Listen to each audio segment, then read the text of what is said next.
tingin niyo talaga? Aamin niyang Hazel na yan? Kung yung ibang ginawa niya, nahirapan tayong paaminin siya. Ngayon pa kaya?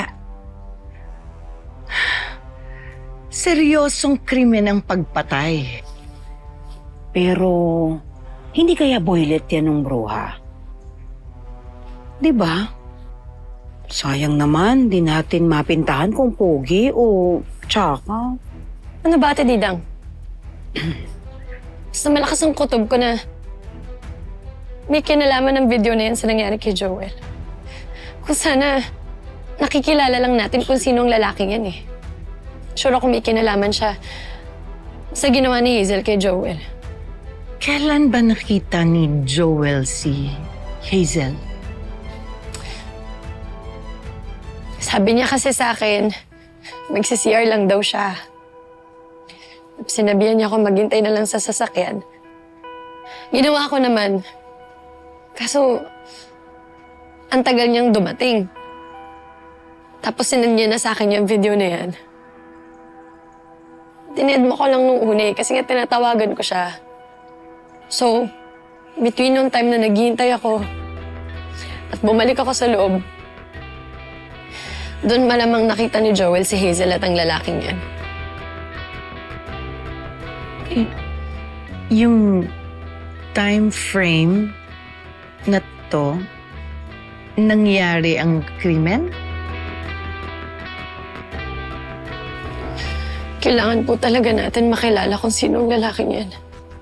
Sigurado ako na siya lang makakapagsabi sa atin ng totoo.